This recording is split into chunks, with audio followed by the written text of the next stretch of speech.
Do you have any advice on how to vet a potential marriage partner during the dating relationship phase? God, that's a hard question. Okay, so well, I can tell you what I've observed as a consequence of watching, all the married people, successful and unsuccessful, who I know, but also watching all my clients and giving this a fair bit of thought. Here's some of what's necessary for a successful marriage. You have to trust the person. That doesn't mean they can't make mistakes, because you're going to make mistakes and so are they. But fundamentally, you have to trust them. And what that means is that you have to trust that if things go wrong, if they make a mistake, they'll do what was necessary in conjunction with you to set it right. You have to be able to negotiate with the person. And those two things are tied very, very close together. So if you guys have to be able to have a conversation about what it is that you want to do, come to a conclusion, moderate your differences, move forward and have that work. You have to be able to fight and make up. Both of those. If you can't fight with your potential marriage partner, then you're not communicating, because there's just no bloody way that you're going to get along. There's no way you're going to agree on everything. That's just not going to happen. So you have to be honest with one another enough to have some conflict, but then you have to be able to make up. That's a huge deal, man, because, well, then you get to have conflict and solve problems and make up. So trust, negotiation, conflict resolution. The next thing I would say is, it's kind of nice if you're attracted to each other. If there's a strong sexual attraction there, it isn't obvious to me that that's something that can be conjured up if it doesn't exist. I haven't seen that happen successfully. That seems to depend on factors that aren't really under voluntary control.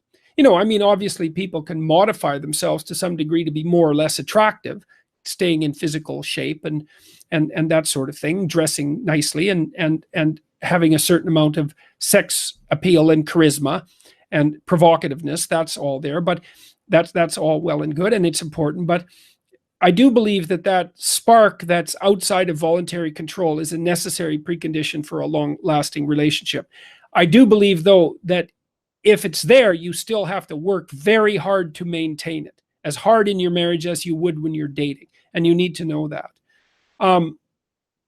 Then it's also helpful if you actually like the person, if they're your friend, that you actually like to go do things with them, sort of independent of the romantic element. You don't need to want to do everything together, but you should have some things that you like to do in common. So some similarity in personality is useful.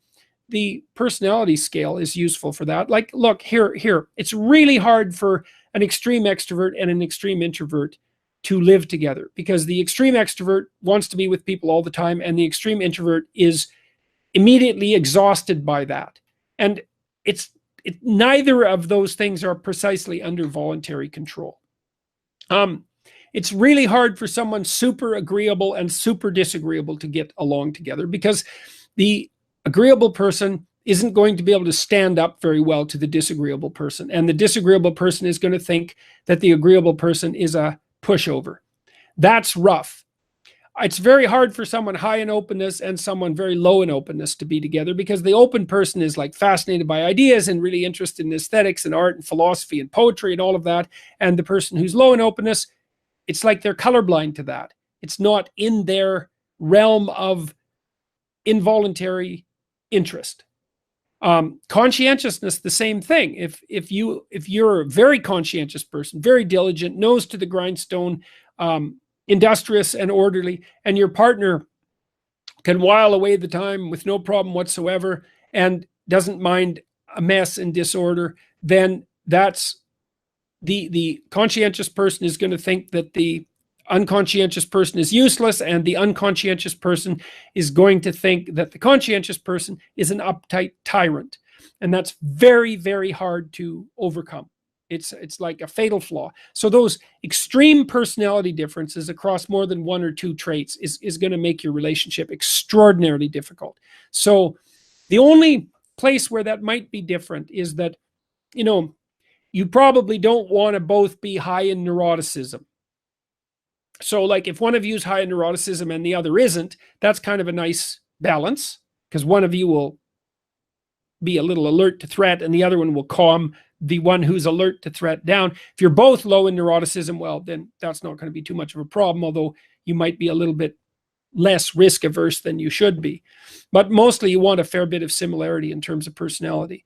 Then I guess the other thing is that, well, do you have something like a shared vision of the future? You know, like how are you going to mediate the inevitable conflict between whose career takes priority? And what about kids? Do you both want kids? And if you do want kids, when do you want them? And how many do you want? And what's your sense about who's responsible for what when with regards to the kids? And the same when you're running a household.